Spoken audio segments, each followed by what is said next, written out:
ঘটনার পর তাকে দেখে মনে হচ্ছিল তিনি কেবলই এক সাধারণ উদ্বিগ্ন প্রতিবেশী। নিহত গৃহবধূর পরিবারের পাশে দাঁড়িয়ে গভীর সহানুভূতি জানাচ্ছিলেন এবং পরিস্থিতি নিয়ে তীব্র উৎকণ্ঠা প্রকাশ করছিলেন।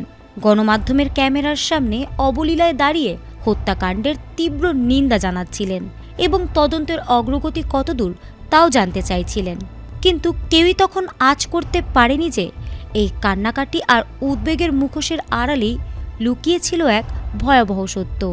পুলিশের গভীর অনুসন্ধানে শেষ পর্যন্ত বেরিয়ে আসে যিনি সবচেয়ে বেশি উদ্বেগ দেখাচ্ছিলেন তিনিই আসলে এই নৃশংস হত্যাকাণ্ডের মূল হোতা। সকালে গৃহকর্মী বাসায় এসে ভেতরে প্রবেশ করতেই সোফার ওপরে ওই গৃহবধূর হাত পা বাঁধা ও রক্তাক্ত জ্ঞানহীন দেহ পড়ে থাকতে দেখে চিৎকার করে ওঠেন। খবর পেয়ে পুলিশ দ্রুত ঘটনাস্থলে পৌঁছে নিহতের নিজ ঘর থেকেই এই বিভৎস মরদেহ উদ্ধার করে।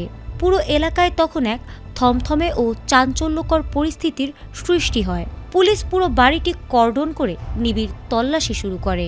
প্রাথমিকভাবে দেখা যায় ঘরের জিনিসপত্র এলোমেলো এবং আলমারি ভাঙা।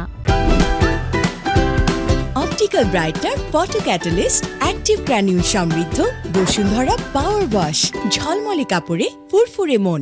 খুনি যেন কোনো ডিজিটাল প্রমাণ রেখে না যায় সেজন্য ঘর থেকে সিসিটিভি ক্যামেরার ডিভিআর এবং নিহতের মোবাইল ফোনটিও গায়েব করে দেওয়া হয়েছিল। রহস্য উদ্ঘাটনে পুলিশ তদন্ত শুরু করতেই সামনে আসে একের পর এক চমকপ্রদ তথ্য।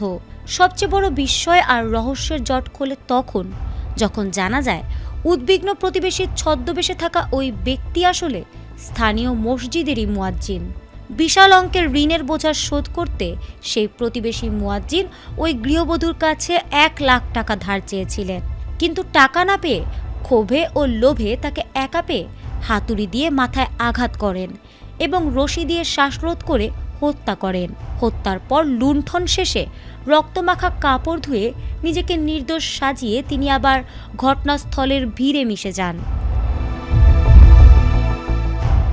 তবে তল্লাশি ও প্রযুক্তির জালে আটকে গিয়ে শেষ পর্যন্ত পুলিশের জিজ্ঞাসাবাদের মুখে নিজের অপরাধ স্বীকার করতে বাধ্য হন তিনি। তার দেওয়া তথ্যের ভিত্তিতে পুলিশ দ্রুত অভিযান চালিয়ে লুণ্ঠিত নগদ টাকা, 3.5 ভরি স্বর্ণালংকার এবং হত্যাকাণ্ড ও প্রমাণ লোপাটে ব্যবহৃত হাতুড়ি ও রশি উদ্ধার করে। এই ঘটনায় নিহতের পরিবার একটি হত্যা মামলা দায়ের করেছে এবং পুলিশ মূল আসামিকে গ্রেপ্তার করে আদালতের মাধ্যমে কারাগারে পাঠিয়েছে। ফারহানা হক, ATN বাংলা।